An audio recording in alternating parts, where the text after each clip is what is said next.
नमस्कार मित्रों, स्वागत है आपका हमारे जेवी एनसीईआरटी मेड सिंपल के इस चैनल में। दोस्तों, आज इस वीडियो लेक्चर के माध्यम से हम लोग अपने एवीएफएम के इम्पॉर्टेंट टॉपिक्स को डिस्कस करने वाले हैं। फ्रेंड्स, आपको जैसा कि पता है एवीएफएम में 25 चैप्टर्स हैं। There are 25 units in AVFM. और फ्रेंड्स, इन सभी 25 चैप्टर्स के इम्पॉर्टेंट टॉपिक्स का क्विक और कंसाइज समरी हम लोग डिस्कस करेंगे। अगर आपके पास टाइम कम है या आपको जल्दी से रिवीजन करना है या आपने ऑलरेडी सब कुछ पढ़ लिया है और सिर्फ इम्पॉर्टेंट पॉइंट्स पे फोकस करना चाहते हैं तो ये वीडियो आपके लिए परफेक्ट है। प्रत्येक चैप्टर का एक पेज में हम मेन पॉइंट कवर करेंगे ताकि आप जल्दी और आसानी से कोर कंसेप्ट समझ पाएँ। तो वीडियो के एंड तक ज़रूर बने रहिएगा। चलिए शुरुआत करते हैं। स्टार्ट करने से पहले मैं क्विकली बताना चाहता हूं कि अगर आप इन टॉपिक्स को और डिटेल में समझना चाहते हैं तो मेरा क्रैश कोर्स अवेलेबल है जिसमें पीडीएफ, वीडियोस और क्विजेज इंक्लूडेड हैं। इसके बारे में मैं आपको वीडियोस के एंड में और डिटेल्स दूंगा, तो एंड तक ज़रूर बने रहें। तो फ्रेंड्स, जैसे कि हम लोग यूनिट 1 की ओर बढ़ते हैं। If you talk about unit 1, the topic is basics of management, right. तो बेसिक्स ऑफ मैनेजमेंट में जो सबसे इंपॉर्टेंट टॉपिक है, और जो भी टॉपिक मैं आपको बता रहा हूं दोस्तों, ये प्रीवियस ईयर क्वेश्चन की बेसिस पर है। यानी जो हमारा 3 एग्जाम अभी तक हो चुका है एवीएफएम का, तो जितने भी क्वेश्चन पूछे गए हैं किस टॉपिक से पूछे गए उस बेसिस पे मैं आपको ये जानकारी दे रहा हूँ। तो सबसे पहले आप 1.6 नंबर यूनिट देखिए जिसमें मैनेजमेंट थॉट्स एंड अप्रोचेज लिखे गए हैं। इसके अंदर आप बुक खोलेंगे तो आपको क्लासिकल और ट्रेडिशनल स्कूल मिलेगा, जिसके अंदर आपको न्यू क्लासिकल बिहेवियरल स्कूल, फिर उसके बाद आपको motivational hygiene theory, theory X theory Y, फिर उसके बाद आपको क्वांटिटेटिव स्कूल और मैनेजमेंट साइंस मिलेगा। इसको तो अच्छे से कर लीजिए क्योंकि बहुत ही इंपॉर्टेंट टॉपिक है। इससे एक आपको TQM मिलेगा, टोटल क्वालिटी मैनेजमेंट मिलेगा, राइट। बहुत अच्छे से करना है इस टॉपिक को, बहुत ही इंपॉर्टेंट है। उसके बाद आपको लर्निंग ऑर्गेनाइजेशन क्या होता है, यानी 1.6 नंबर को तो परफेक्टली अच्छे से करना ही करना है, ठीक है। चलिए, फिर जो नेक्स्ट टॉपिक है वो है 1.7, जो कि हमारा मैनेजमेंट चैलेंज एंड अपॉर्चुनिटीज पे बेस्ड है। इसमें सबसे पहले आप बिजनेस मॉडल को पढ़िए, ठीक है। बिजनेस मॉडल जब आप पढ़ेंगे ना तो आप उसमें देखेंगे कि कौन कौन से बिजनेस मॉडल पॉसिबल है, जैसे कि प्रॉफिट पिरामिड मॉडल, जैसे कि आप मल्टी कंपोनेंट सिस्टम मॉडल, ठीक है। तो ये सभी मॉडल्स होते क्या है, इनसे रिलेटेड सवाल बनता है, बराबर पूछा जाता है। उसके बाद दोस्तों आप एक और पॉइंट पढ़ेंगे, वो ये है कि ग्लोबलाइजेशन का क्या इम्पैक्ट पड़ा है। देखिए, पढ़ना सब कुछ है जो भी मैं बता रहा हूँ, लेकिन इस पर ज़्यादा फोकस करना है। जो मैं आपको यहाँ से बता रहा हूँ कि ग्लोबलाइजेशन का क्या इम्पैक्ट पड़ा है, what has been the impact of globalization, please go through it, ठीक है। ये पेज नंबर आपको पेज नंबर बता देता हूँ, पेज नंबर 18 में दे रखा है। It has been given in the page number 18, right.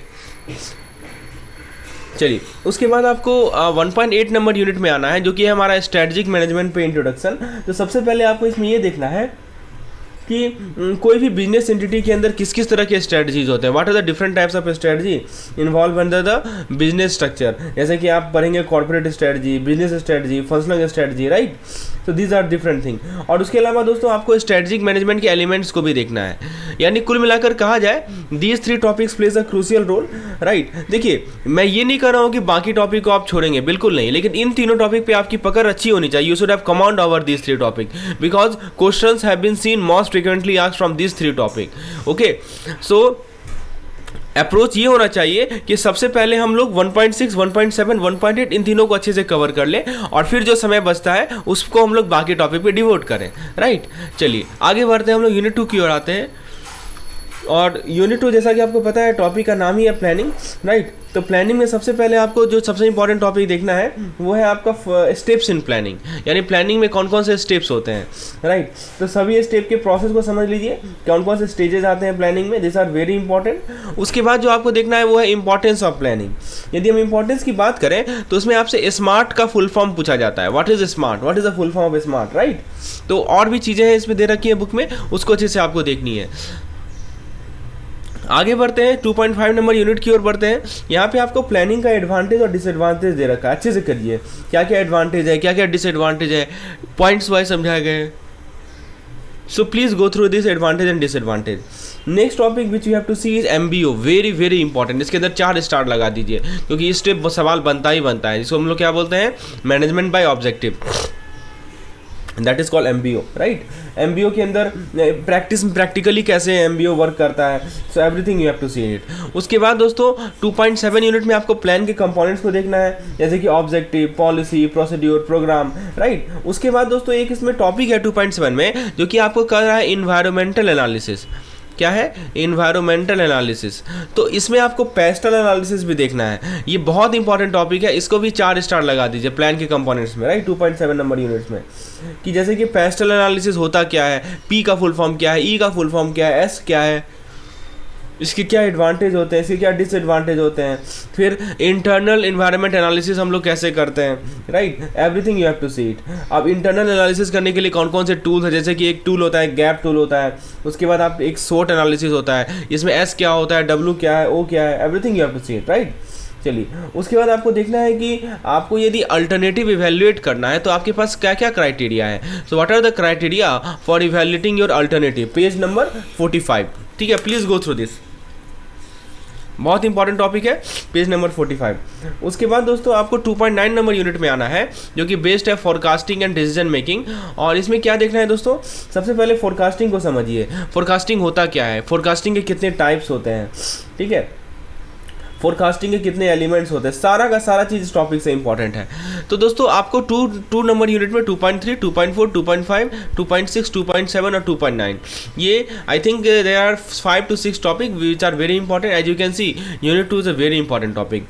Unit 3 organizing उतना इंपॉर्टेंट नहीं है, लेकिन मैं जो इंपॉर्टेंट टॉपिक है वो मैं आपको बता देता हूँ इसके अंदर। सबसे पहले आप आएंगे 3.7 पे, ठीक है, 3.7 में आपका है टॉपिक ऑर्गेनाइजेशन स्ट्रक्चर। तो अब देखिए, इसमें आप पढ़ेंगे कि फॉर्मल ऑर्गेनाइजेशन क्या होता है, इनफॉर्मल ऑर्गेनाइजेशन क्या होता है। पेज नंबर मैं बता देता हूँ आपको, 68 नंबर पेज में है, ठीक है, आपके मैकमिलन बुक। उसके बाद दोस्तों आप देखेंगे कि 3.8 में आएंगे तो ऑर्गेनाइजेशन चार्ट और मैनुअल बहुत इंपॉर्टेंट है, ठीक है, इसके अंदर भी 4 स्टार में लगा देता हूँ, इसको दोस्त श्योर शॉर्ट अच्छे से देखते जाना है।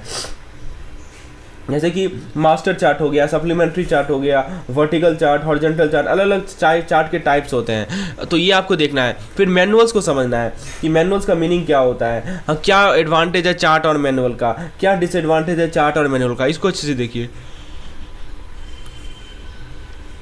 उसके बाद आपको बढ़ना है 3.9 की ओर, और यहाँ पे टॉपिक है आपका ऑर्गेनाइजेशनल कल्चर। इसके अंदर आपको टाइप्स को पढ़ के जाना है। 4 तरह के ऑर्गेनाइजेशन कल्चर होते हैं, एक होता है क्लैन, एक होता है आपका एडोक्रेसी, राइट, एक होता है आपका कल्चर ऑफ द मार्केट, और एक होता है हायरार्की कल्चर। अच्छे से पढ़िए क्या होता है ये चारों, राइट। और भी इंपॉर्टेंट टॉपिक है, अथॉरिटी का सोर्स क्या है, राइट, फॉर्म ऑफ रिस्पॉन्स। जब मैं टॉपिक बोल रहा हूँ ना, उसका आपको एक एक चीज़ अच्छे से करना है, क्योंकि ये श्योर शॉर्ट बहुत इंपॉर्टेंट टॉपिक है। और फिर उसके बाद आपको बढ़ना है 3.13 की ओर, जो कि हमारा कॉन्फ्लिक्ट मैनेजमेंट से रिलेटेड है, ठीक है। एडकार मॉडल क्या है, डीकार मॉडल क्या है, एडकार में ए का फुल फॉर्म क्या है, ठीक है। I think this is also important, organization change is also important. And 3.13 में जो कॉन्फ्लिक्ट डायनेमिक है, उसमें आपको कॉन्फ्लिक्ट मैनेजमेंट पढ़ना है। देखिए, ये टॉपिक ना आपको एवीएम में भी मिलेगा, कॉन्फ्लिक्ट मैनेजमेंट, कैसे कॉन्फ्लिक्ट को मैनेज किया जाए, ठीक है, कॉन्फ्लिक्ट का रिजोल्यूशन का क्या क्या स्ट्रेटजीज होता है। पेज नंबर मैं बता देता हूँ आपको, 86 नंबर पेज में ये दे रखा है, ठीक है, तो इसको अच्छे से देखिए। आगे बढ़ते हैं हम लोग यूनिट नंबर 4 की ओर। यूनिट नंबर 4 है हमारा स्टाफिंग, और स्टाफिंग में यदि मैं बताऊँ सबसे इंपॉर्टेंट टॉपिक वो है आपका रिक्रूटमेंट, 4.8 नंबर यूनिट। क्यों? क्योंकि दोस्तों टाइप्स ऑफ रिक्रूटमेंट सवाल हर एक बार बनता ही बनता है। What are the different types of recruitment, right. तो ये पहले देखिए आप, और उसके बाद जो आप सबसे इंपॉर्टेंट टॉपिक देखेंगे वो है 4.12 में, जो कि है नॉलेज और लर्निंग मैनेजमेंट। इसके अंदर आपको नॉलेज मैनेजमेंट का क्या बेनिफिट है, ये आप एचआरएम में भी देखेंगे, ये सेम टॉपिक आप एचआरएम में भी देखेंगे, नॉलेज मैनेजमेंट, राइट। जिन लोगों ने एचआरएम इलेक्टिव पेपर ले रखा है वो भी देखेंगे इस टॉपिक को, नॉलेज मैनेजमेंट। कंप्लीट अच्छे से पढ़िए इस नॉलेज मैनेजमेंट को, दोनों जगह काम आएगा आपका। और परफॉर्मेंस अप्रेजल में दोस्तों, परफॉर्मेंस अप्रेजल के कितने टाइप्स होते हैं, ऑब्जेक्टिव क्या है, ठीक है, एडवांटेज क्या है, डिसएडवांटेज क्या है, मेथड्स क्या क्या होते हैं। हमारे पास कुछ मेथड्स पता होगा आपको, ट्रेडिशनल मेथड होते हैं, कुछ मॉडर्न मेथड होते हैं। अब जैसे पिछले बार पूछ दिया BARS से related, behaviourally anchored rating scale, तो आपको पता होना चाहिए होता क्या है। फिर KRA क्या होते हैं, व्हाट इज दिस KRA का फुल फॉर्म है की रिजल्ट एरिया, राइट। तो आपको ये सभी भी चीज़ देख के अच्छे से देखे जाना है। तो ये 3 टॉपिकों पे आपको सबसे पहले कमांड लाना है, और फिर बाकी टॉपिक पे हम लोग आगे देखेंगे। फिर हम लोग जो 5 नंबर यूनिट की ओर देखें, तो सबसे पहला जो यूनिट है, जो टॉपिक है वो है 5.5, जो कि बेस्ड है लीडरशिप पे। किस पे बेस्ड है दोस्तों, ये लीडरशिप पे बेस्ड है, यानी लीडर्स का क्या क्या एट्रीब्यूट्स होता है, क्या क्या कैरेक्टरिस्टिक्स होता है लीडरशिप के, कौन कौन। तो पहले तो मैंने आपको बोला एट्रीब्यूट्स, ठीक है, पेज नंबर बता देता हूँ 125। उसके बाद आपको लीडर्स के लीडरशिप स्टाइल को देखना है कि कौन कौन से लीडरशिप मेजर स्टाइल्स होते हैं, लीडरशिप का मॉडल कौन कौन सा है, यानी जैसे कि अथॉरिटेरियन, पार्टिसिपेटिव, इससे केस स्टडी बनता है, इससे दोस्तों केस स्टडी बनने की संभावना है। उसके बाद आपको देखना है कि मोटिवेशन टॉपिक पे आना है, मोटिवेशन में अच्छे से पढ़ना है कि मोटिवेशन कितने टाइप्स के होते हैं, ठीक है, और बहुत इंपॉर्टेंट है इसके अंदर तो 5 बार स्टार मार्क लगा दीजिए मोटिवेशन में, ठीक है। उसके बाद आपको देखना है एल्डरफोर्ड मॉडल क्या है, हर्जबर्ग थ्योरी ऑफ मोटिवेशन क्या है, बहुत सारे मॉडल्स दे रखे हैं आपके बुक में, इसको अच्छे से देखना है। और सेम टॉपिक आपको एवीएम में भी काम आएगा, एवीएम के मॉड्यूल बी में भी यही चीज़ है, राइट। मैकलैंड मॉडल क्या कहता है, वीरूम एक्सपेक्टेंसी मॉडल क्या कहता है, इसको सबको सेल्फ डिटर्मिनेशन थ्योरी क्या है, एवरीथिंग इज सुपर इंपॉर्टेंट। अब 5.8 नंबर यूनिट की ओर आगे बढ़े तो वो है हमारा सुपरविजन।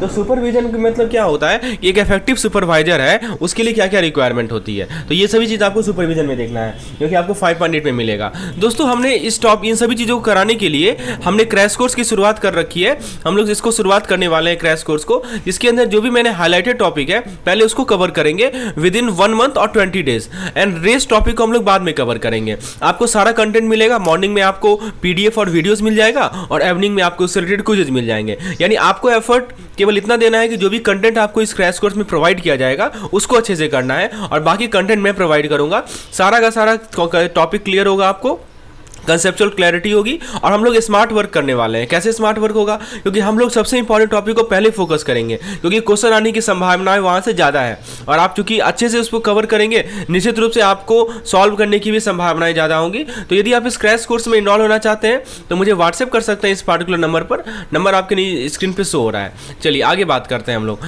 यूनिट नंबर 6 की ओर बढ़ते हैं, जो कि टॉपिक है हमारा कंट्रोलिंग। तो कंट्रोलिंग में सबसे पहले जो इंपॉर्टेंट टॉपिक है वो है कि कंट्रोलिंग का क्या क्या कैरेक्टरिस्टिक्स होता है, राइट। तो इस छोटा सा टॉपिक है, इसको अच्छे से देख लीजिए।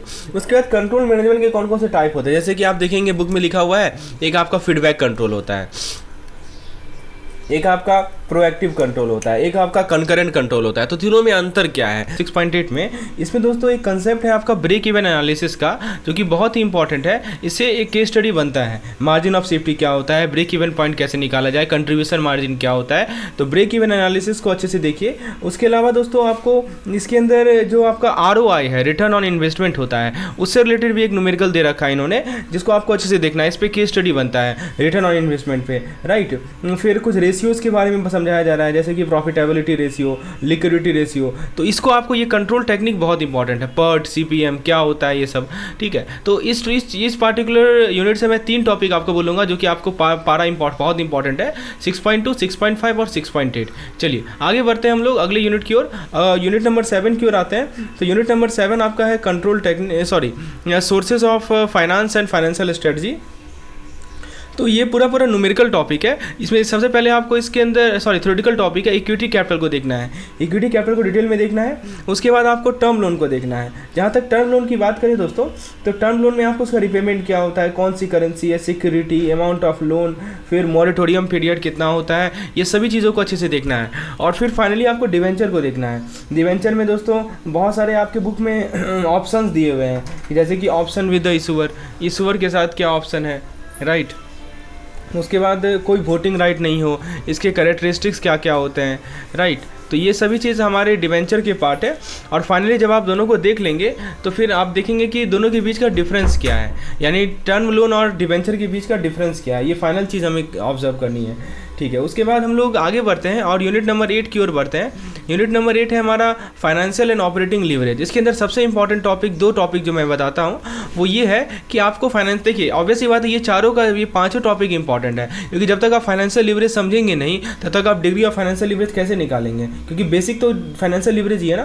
तो ये टॉपिक पूरा न्यूमेरिकल बेस्ड है, बहुत ही कंसेप्चुअल टॉपिक है, इससे केस स्टडी बनता है दोस्तों, तो इसको हमें अच्छे से करके जाना है इस टॉपिक को। तो फाइनेंशियल लीवरेज क्या होता है, डिग्री ऑफ फाइनेंशियल लीवरेज क्या है, कैसे ये बिहेव करता है। ऑब्वियसली आप ऑपरेटिंग लीवरेज समझेंगे तभी आप डिग्री ऑफ ऑपरेटिंग लीवरेज समझ पाएंगे, और फिर फाइनली जब आप फाइनेंशियल लीवरेज और ऑपरेटिंग लीवरेज समझेंगे तभी आप कंबाइंड लीवरेज समझ पाएंगे। तो आपस में को रिलेटेड है ये टॉपिक, तो इसको तो आपको अच्छे से करके जाना है। सबसे इंपॉर्टेंट टॉपिक है, सबसे आसान टॉपिक है, बहुत ही इंटरेस्टिंग टॉपिक है ये, तो इसको आप अच्छे से करके जाइए। 8.2 नंबर यूनिट। चलिए अब 9 नंबर यूनिट की ओर बढ़ते हैं, जो कि है हमारा कैपिटल इन्वेस्टमेंट डिसीजन। देखिए इसके अंदर जो टॉपिक्स है ना, सबसे इंपॉर्टेंट जो है हमारा 9.3 है। इसके अंदर हमें estimation of project cash flow के बारे में पूछा जाता है। इसके अंदर आपको कुछ मेथड्स का नाम मैं बता देता हूँ, जैसे कि आपका एक पेबैक मेथड है, उसके अलावा दोस्तों आपका एक डिस्काउंटेड पीरियड मेथड है, एक मेथड का नाम है डिस्काउंटेड पीरियड मेथड, राइट। उसके बाद दोस्तों एक आपका ARR है, ठीक है, accounting rate of return, ARR accounting rate of return method. तो ये सभी को आपको अच्छे से करके जाना है, सब पे न्यूमेरिकल भी करके जाने हैं, राइट, बहुत इंपॉर्टेंट है। और फिर net present value, this is also very important, ठीक है। मॉडिफाइड MIRR जो इंटरनल रेट ऑफ रिटर्न होता है, MIRR क्या होता है, ठीक है, इसको अच्छे से करना है। तो ये सब के सब हमारे estimation of project cash flow के अंदर ही आते हैं। पे back, discounted period, ARR, NPV, IRR, ठीक है, IRR, MIRR, ठीक है, all this things comes under the topic 9.3। और फाइनली हमारा एक छोटा सा टॉपिक है SCBA वाला, सोशल कॉस्ट बेनिफिट एनालिसिस। बस समझिए कि 4-5 लाइन का टॉपिक है, इसको भी देख लीजिए, ठीक है। चलिए तो ये दोनों टॉपिक को आपको अच्छे तरीके से देखना है यूनिट नंबर 9 में। If you move to unit number 10, तो सबसे पहला जो टॉपिक है आपको 10.2 नंबर यूनिट। और दोस्तों इसमें मैं कुछ बताता हूँ आपको, जैसे कि 10.2 में आप टॉपिक में जाएंगे ना, तो सबसे पहले आपको एक केस स्टडी मिलेगा। तो पेज नंबर मैं आपको बता देता हूँ, please go through it, very very important from examination point of view. देखिए पेज नंबर आप 2.214 देखेंगे ना, 214, इसमें आपको एक केस स्टडी मिलेगा जो कि 3 पेज में समझाया गया है, 217। और इसी केस स्टडी को हमने अपने वीडियो लेक्चर में अच्छे से समझाया है, तो आप इसको बहुत अच्छे से देखिए जाइए, 214 to 217 नंबर पेज। उसके बाद दोस्तों आपको मैं बताता हूँ कि कुछ प्राइसिंग मॉडल का नाम लिखा गया है, जैसे कि CAPM, capital asset pricing model, बहुत इंपॉर्टेंट है। उसके बाद दोस्तों जैसे कि आपका आर्बिट्रेज प्राइस थ्योरी, APT बोलते हैं शॉर्ट में इसको, ये बहुत इंपॉर्टेंट है, ठीक है। तो ये आपका फॉरेन इन्वेस्टमेंट एनालिसिस में मिलेगा, जो कि CAPM, APT, please go through it. उसके बाद आप इंटरनेशनल कैपिटल बजटिंग को स्किप कर सकते हैं, लेकिन ये जो आपका अप्रोचेज है ना कि आप ओवरसीज प्रोजेक्ट को कैसे इवेल्युएट करेंगे, लेकिन देखिए सबसे पहले आपको ये भी, इसके लिए ये भी समझना पड़ेगा कि क्या क्या इशूज़ है। तो कहने का मतलब कि 10.5 आपको तब तक नहीं समझ में आएगा जब तक आप 10.4 नहीं समझेंगे। तो क्या क्या इशूज़ है पहले इवैल्यूएशन में ये समझेंगे, तब ना अप्रोच को समझेंगे। तो अप्रोच में जैसे आपका होम करेंसी अप्रोच होता है, ठीक है, क्या बोलता है, होम करेंसी अप्रोच होता है, एक आपका फॉरेन करेंसी अप्रोच होता है। इन दोनों को अच्छे से देख के जाइए, 10.5 में ये दोनों टॉपिक बहुत इंपॉर्टेंट है, ठीक है, इससे न्यूमेरिकल आता है। और कुछ इवैल्यूएशन मेथड्स आपके बुक में दिए गए हैं, तो ऑब्वियसली ये आपने पहले भी देख रखा है। अभी जो हमने 10.9 नंबर यूनिट में देखा था पेबैक मेथड, राइट, उसके बाद आपने देखा था internal rate of return method, वही चीज़ है, कुछ नया नहीं है। और फाइनली जो 10.7 नंबर यूनिट है वो भी बहुत इंपॉर्टेंट है, जो कि है ट्रांसफर प्राइसिंग का क्या इंपैक्ट होता है। तो बहुत ही छोटा सा टॉपिक है, इसको अच्छे से देख लीजिए। कहने का मतलब कि इसमें सब यूनिट इंपॉर्टेंट हो गया, 10.2, 10.4, 10.5, 10.7, राइट। तो ये आपको 10 नंबर यूनिट में देखना है। चलिए आगे बात करते हैं हम लोग यूनिट नंबर 11 की, जो कि है हमारा adjustment of risk and uncertainty in capital budgeting decision, ठीक है। देखिए इसमें जो सबसे इंपॉर्टेंट टॉपिक है वो मैं आपको बताता हूँ।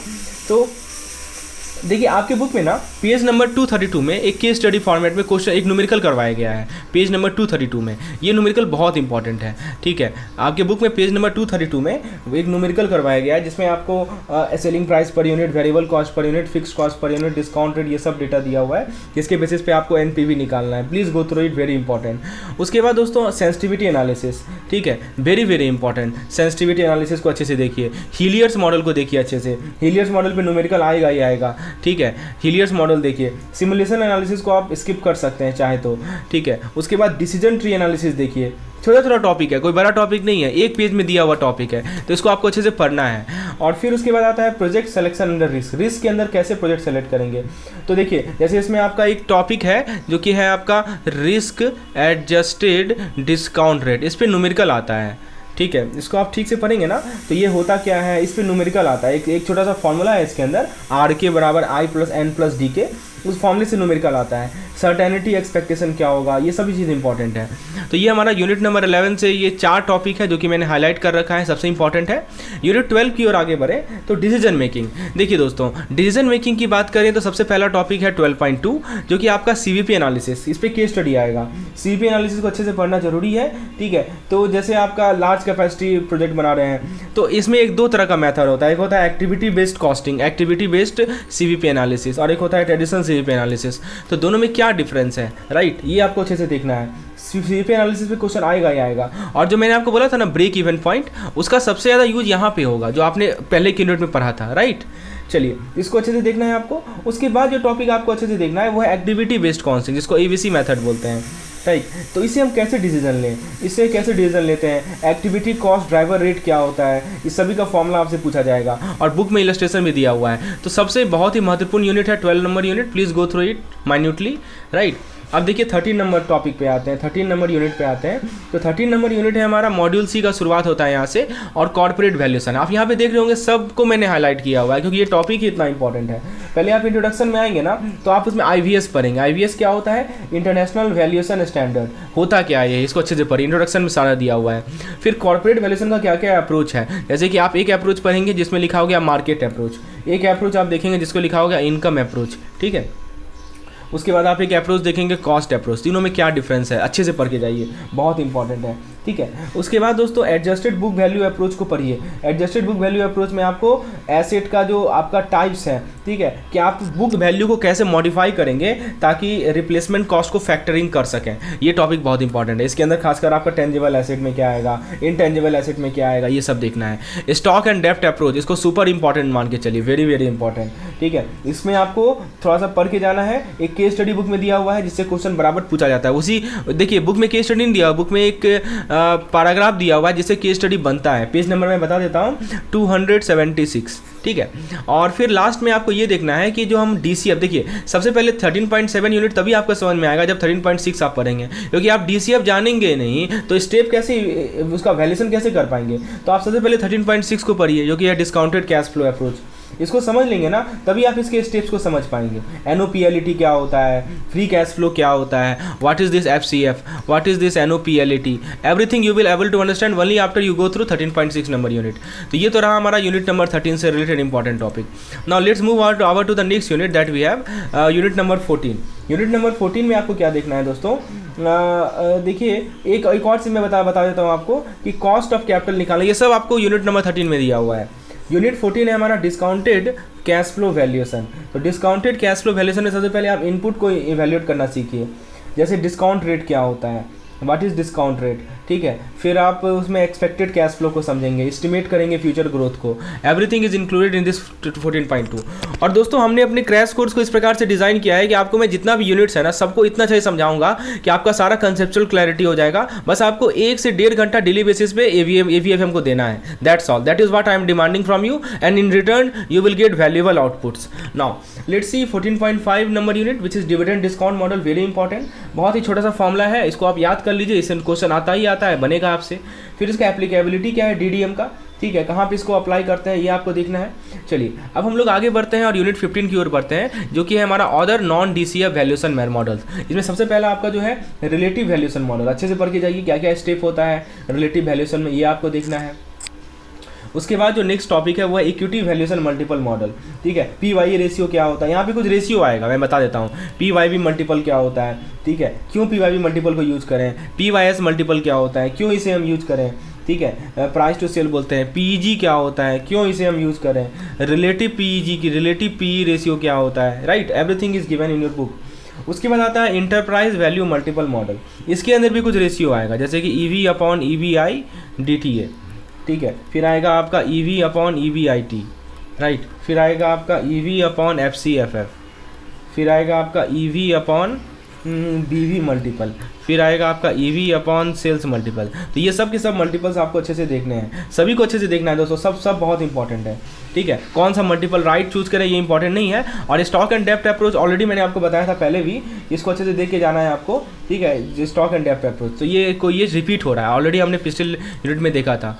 आइए हम लोग बढ़ते हैं 16 नंबर यूनिट की ओर और यहाँ पे हम लोग देखते हैं स्पेशल केस ऑफ वैल्यूएशन को। तो स्पेशल केस ऑफ वैल्यूएशन में सबसे पहले आप इंटेंजिबल को पढ़िए, इंटेंजिबल के अंदर ब्रांड क्या होता है, ह्यूमन वैल्यूएशन कैसे होता है। फिर आता है हमारा फाइनेंशियल सर्विसेज कंपनी और फिर फाइनली आता है हमारा साइक्लिकल और नॉन साइक्लिकल कंपनी। तो इससे रिलेटेड थ्योरी वाला टॉपिक है, बिल्कुल थ्योरी है, ठीक है। तो उसमें आपको एक और चीज़ मैं बता दूं, एक है हमारा एसेट बेस्ड वैल्यूएशन जो कि आपको मिलेगा इसके अंदर। फाइनेंशियल सर्विस कंपनी जब आप पढ़ेंगे ना तो आपको इसमें मिलेगा एसेट बेस्ड वैल्यूएशन। मैं आपको पेज नंबर भी बता देता हूँ, पेज नंबर आप 354 है, इसको अच्छे से पढ़ के जाइए। एसेट बेस्ड वैल्यूएशन में कैसे हम लोन का वैल्यू निकालते हैं, यहाँ से न्यूमेरिकल आता है। डिस्ट्रेस फर्म क्या होता है, right, this are very important topic. Cyclical और नॉन साइक्लिकल कंपनियाँ क्या होती है, right, please go through it. Now let's move on to question unit number 17।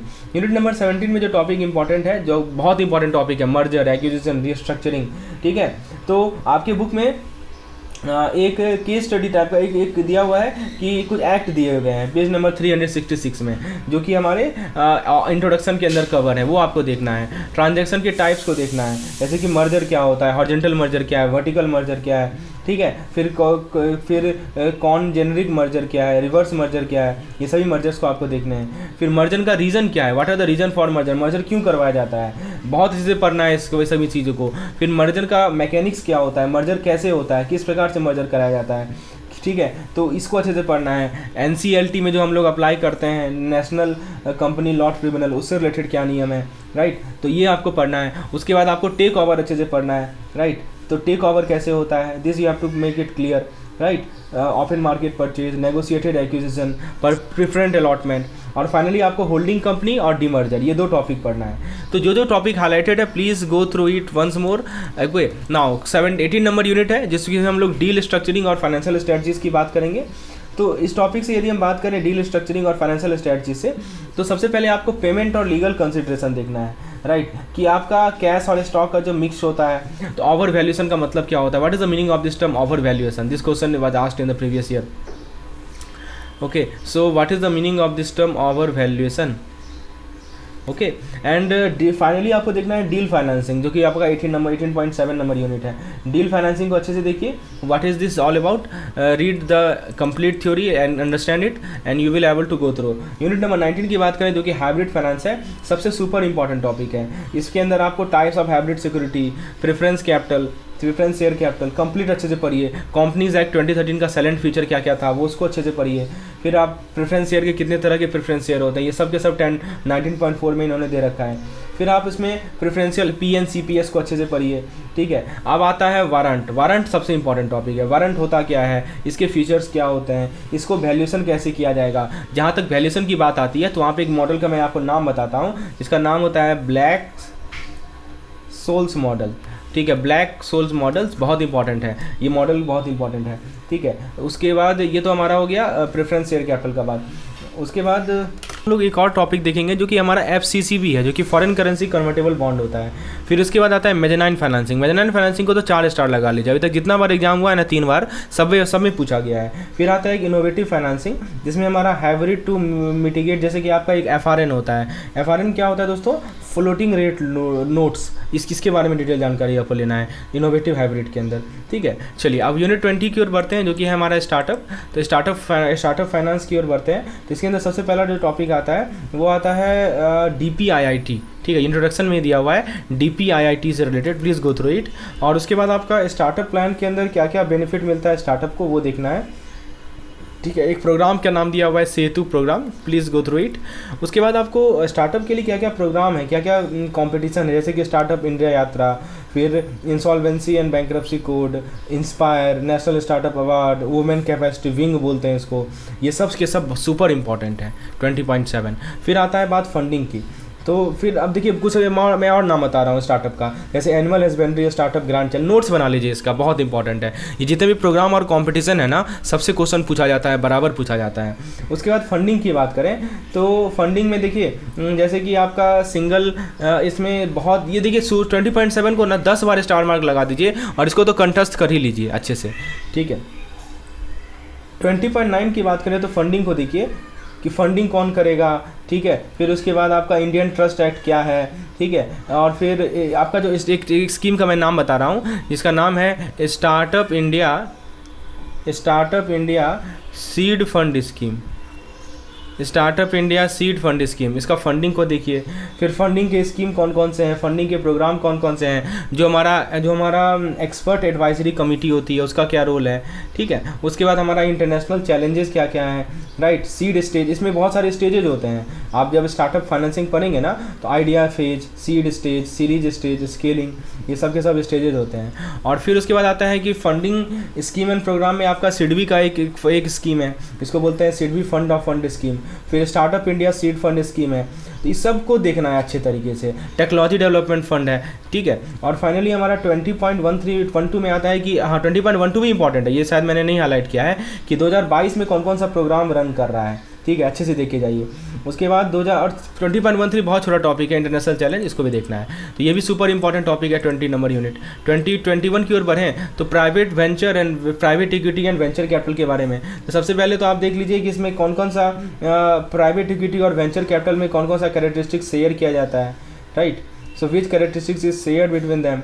उसके बाद नेक्स्ट है हमारा कि प्रोसीड्यूर वेंचर कैपिटल फंडिंग को लेने में क्या क्या प्रोसीड्यूर होता है। इसमें एक टॉपिक का नाम मैं बता देता हूँ, एग्जिट प्लान, ठीक है। एग्जिट प्लान को देखिए, this is also a procedure, what is this procedure is all about, exit plan क्या होता है।